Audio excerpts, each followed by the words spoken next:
stands for the Galliford as the replacement for your heart. All I want to do is forget you. Hammer horror, won't live anymore. The first time in my life I keep the lights on to ease my soul. Hammer horror, won't live anymore.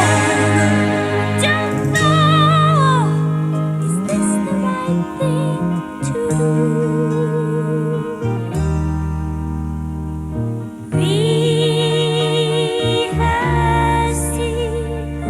In your face I feel guilty, and retracing all the seams of your big hips. So God, you think that you let go. It wasn't me who made you so low. All I want to do is forget you.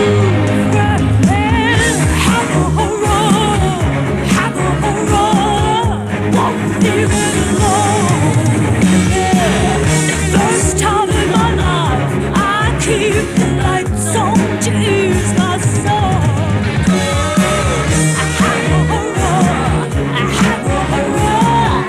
Won't leave it alone. I don't know, is this the right thing to do?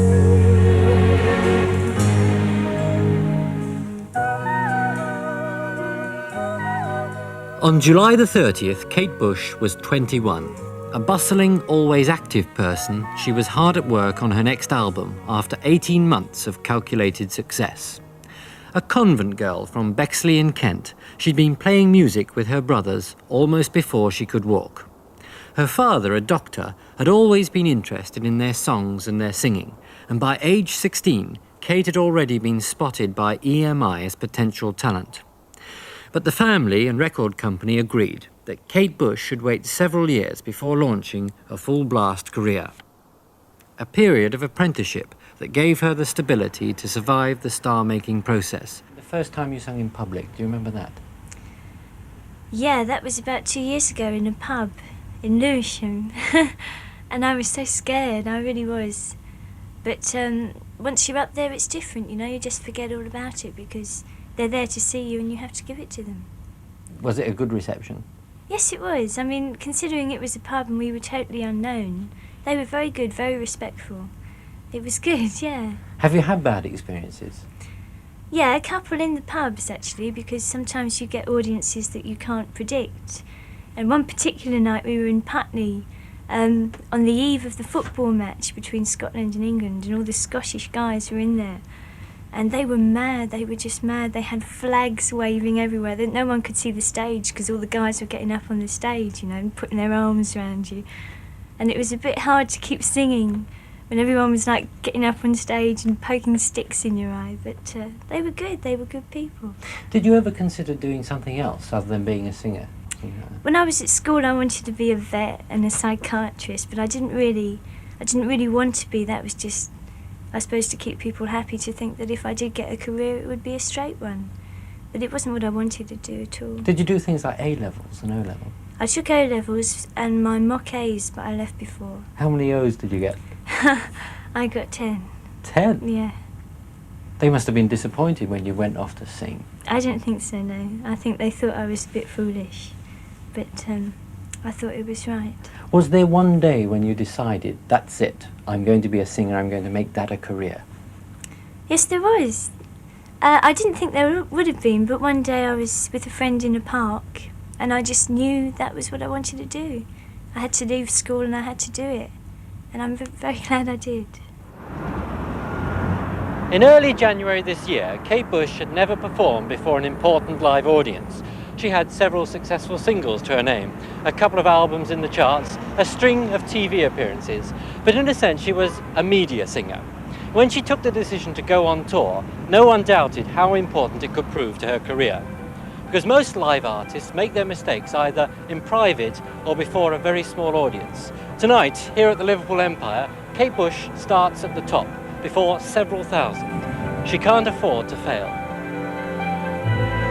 We're all alone on the stage tonight. The planning started in earnest 3 months ago. A series of corridor discussions led to phone calls and then a production meeting. Time, space and even furniture can never be found, and most of the early and therefore important decisions were taken where people just ended up, sometimes in the back room of a friend of a friend. Has anyone spoken to the Musicians Union about this? Or PRS? No, the MU. Did anybody mention it to the MU? No. Not specifically, no. Because I have had instances before with people using tapes where the MU have picked up on it. You've re-recorded the backtrack with the band. Yeah, but You are re-recording. We are re-recording it. There's no agency for tour personnel. It's who you know and, more important, who's available. Altogether, the tour would employ 40 people. While the production team was still coming together, Kate Bush was working on her dancing.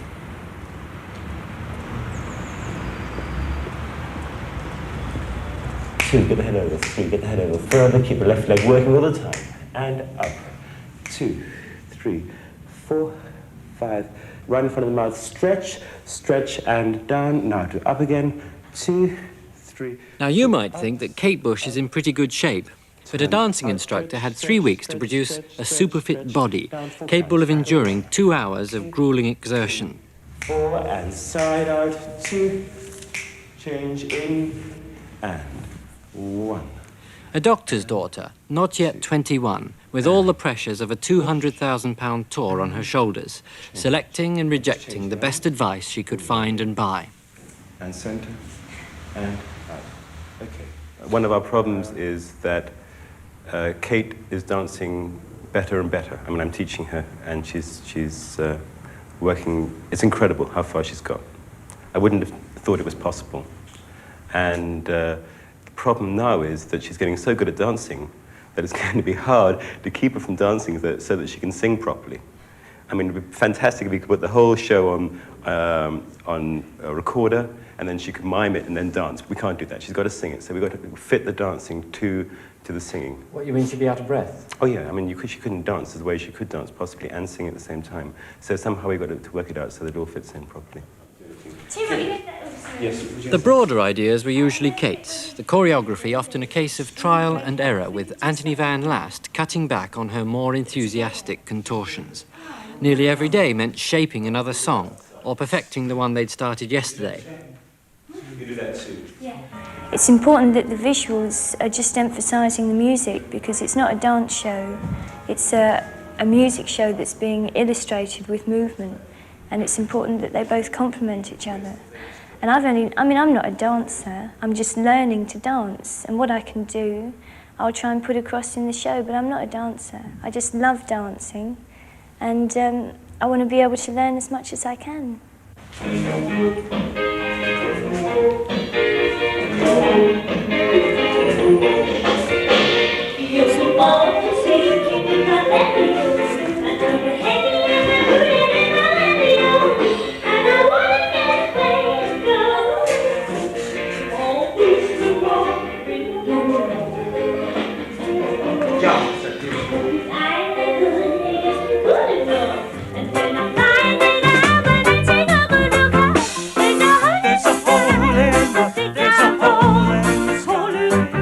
Every lunchtime, after leaving her dancing practice, physically drained, she'd drive across the Thames to Greenwich to rehearse the music. At Wharf Studios, the best available place, with the right facilities for just running through the songs time and time and time again.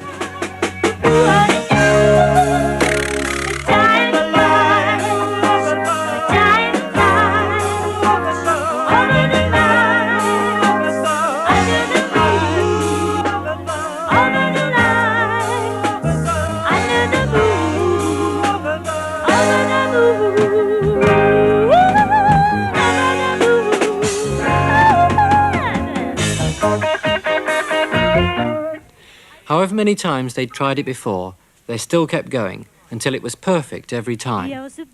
Whereas with the dancing, she was still uncertain and happy to listen, with the music, Kate Bush knew exactly what she wanted. a tight, punchy sound, if anything, better than the record.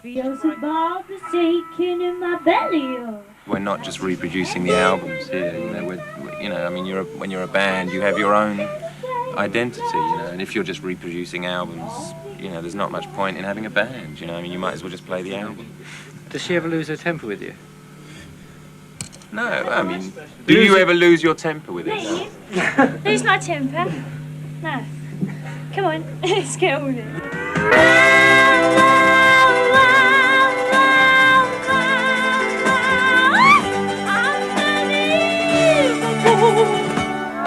Wow, we've got to get together more because it's not sounding as it should be yet. It's not tight enough. They have to be tight. And especially the fact that we're going to be doing movement to the music has to be very, very together and precise. And that's what we're trying to achieve.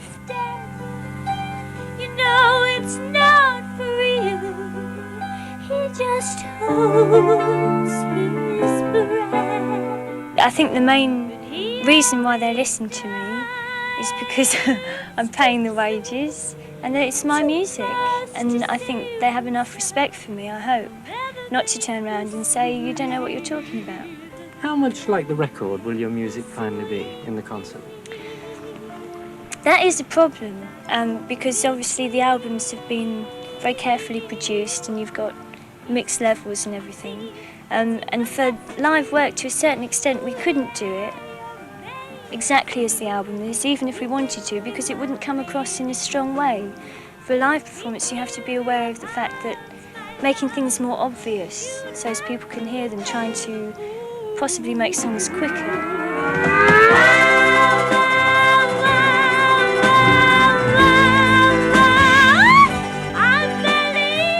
It was a combination of strong personality and discipline that kept Kate Bush in control of 8 accomplished musicians, some of them playing professionally while she was still at school. And she had the help of her 2 brothers. One of them, Paddy, had even found special instruments for the tour. What do you call it? It's called Strumento da Porco. That's its real name, or at least the name that Pretorius gave it. He was a writer on musical instruments in the 17th century. What do you use it for? We use it for a number with a Islamic flavour to it called Kashka from Baghdad, and it sounds like a santur, which is traditional Arabian instrument played with hammers, just like this. You're Kate's brother, aren't you? Yeah, afraid so. Is it sort of a bit of a family business, really? Well, yes and no. I mean, like, Kate and I have been making music together for years and years, on different levels, but I mean, there's always been music in our family. My other brother, John, he played. I was in a band with him when I was about 13 or 14. Are you nervous about the concert tour? A little apprehensive. No, I think it'll be good fun, actually. Really good fun. I mean, we're so well rehearsed as far as it goes, and the music will take care of itself.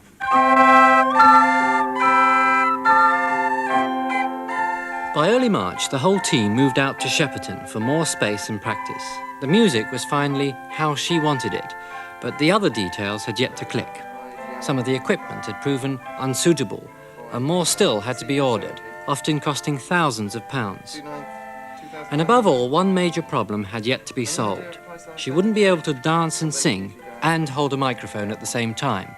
An entirely new vocal sound system would have to be developed. How complicated has the sound been for the tour? Very complicated, actually. We've had quite a few problems to work on.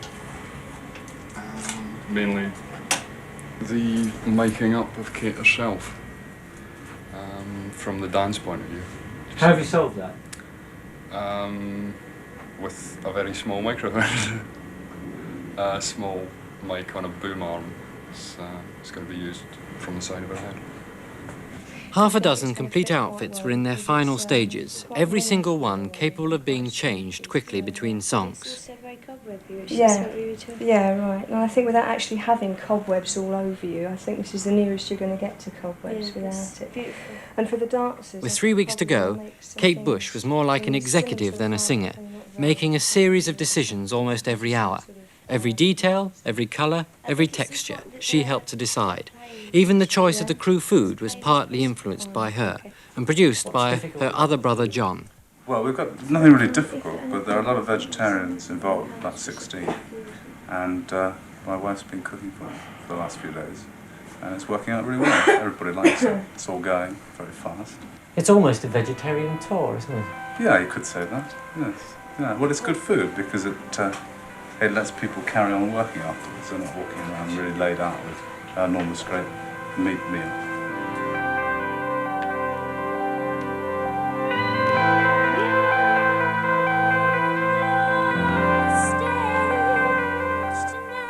Last week, the preparations climaxed at London's Rainbow Theatre, specially booked for the final run-through.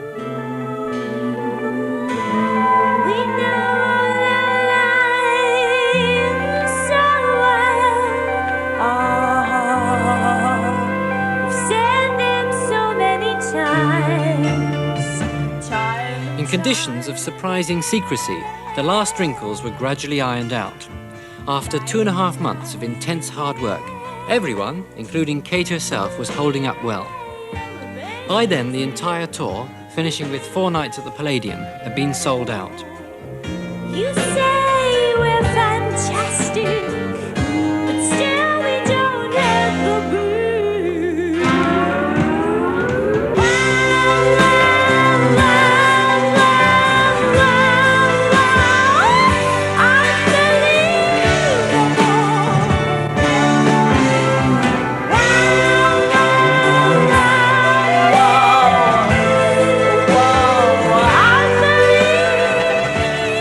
The most difficult ones are where I've got the headset and I'm moving a lot.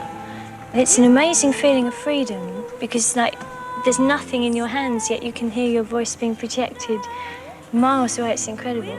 But it's not quite in its full design yet. There are just a few things that are wrong with it.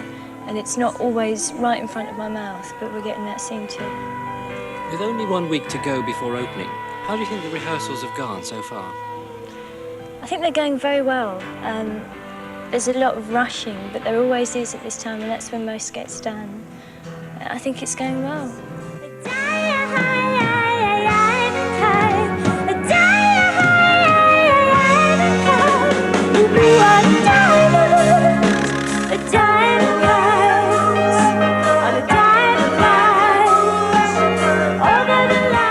The plan was for a fully integrated dancing, singing, clowning, conjuring, acting, poetical effects show, throwing everything in and just hoping it would hold together.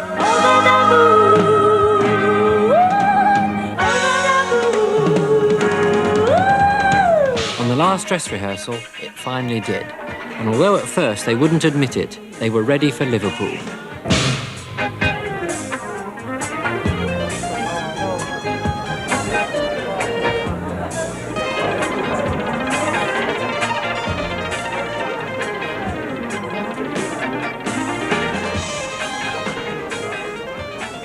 There'll never be another night quite like the first Kate Bush show at the Liverpool Empire.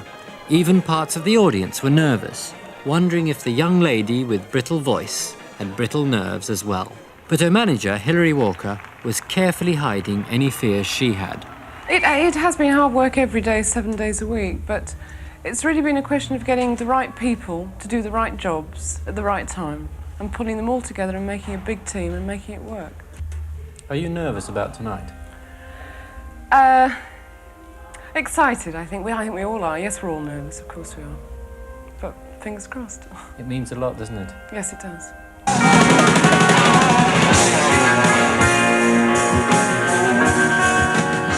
After just one song, we knew. She was a sensation. Her reputation was safe, and more. Kate Bush was thoroughly enjoying herself during the greatest test of her life.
Kate from Nationwide Supply. Oh, bless you. You really happy tonight?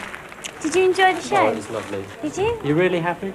I'm knocked out. I can't believe that audience. Worth that 3 months hard work? Oh, well worth it. I'm just completely knocked out, really. They're amazing. In all, the 6-week sellout tour was seen by 100,000. Kate Bush had proved, to her audience at least, an all-round entertainer. She's back now to the recording studio, comfortably working on her 3rd album. Don't you have a problem now? What next? How you're going to follow the success? Well, you see, people say this to me, and I don't really look at it that way because it's not a matter of following success. It's things have happened, you've done them in the past, and you see things wrong in them, and you want to go on and you want to do them right. And I think that's all it is, you know. It's just the desire to want to keep doing things better. And I don't really see it as following a great success, because if I did, I'd get really paranoid, and I probably wouldn't be able to do a thing. I'd be so worried about doing something better than that, whereas you're just in the present moment and you're doing what you're doing. Are you likely to change your style completely, suddenly? I don't know. I'd quite like to in a way, because I think change is a very important thing on any level. And I do want to change, not only as a person, but as a musician. And I think it's starting to happen a little, just slightly different. What's the most satisfying thing you do then? The most satisfying thing? I guess when you've actually written the song and you think about what's going to happen to it in the future, the fact that it maybe will have strings on it and voices. And who do you first play it to? Well, it always used to be my father. When I lived at home, the first thing I'd do was grab him out of his chair and say, listen to this, and I'd put him down and play him all this rubbish. But now I think it's probably either John Kelly, my engineer, or one of my brothers, and still my father, now and again. It's always got to be someone that I know their judgment is good, people I trust. And if they said it was rubbish? If they said it was rubbish, I'd think about it, but if I didn't think it was rubbish, then I'd still carry on with it. You have to believe in yourself. You can't just accept what other people say all the time, otherwise you become them and not yourself. Do you ever worry that your confidence might go? It goes. Yes, it goes a lot. And you sit there and think, I shouldn't, you know, oh, where's my purpose? I'm nothing. And then something will happen that will just make you see that you're just a tiny little thing just trying to do your best, and that's all you can do, so that's cool. Are you ambitious? I think I must be. I don't think I want to be ambitious, but I must be to want to put up with all this to carry on. You're now just over 21, and you've made it. What is there left to do now? Everything. Yeah. I haven't really begun yet. I've begun on one level, but then that's all gone now, so you begin again. I think is that's there ever exciting. a chance that you might give up, get married, settle down, be an ordinary mother, say? Obviously there is a chance because I'm a human, and humans are very unpredictable. But I don't know, I don't see that happening to me, not for a while. I've got so much to do, and I think freedom is important to be able to do all those things. What will Kate Bush be like at 31? Any idea? I don't know, probably a few more lines. I hope they're happy ones. And a few more songs? Yeah, I hope so. That's what I want to do, that's what I'm here for.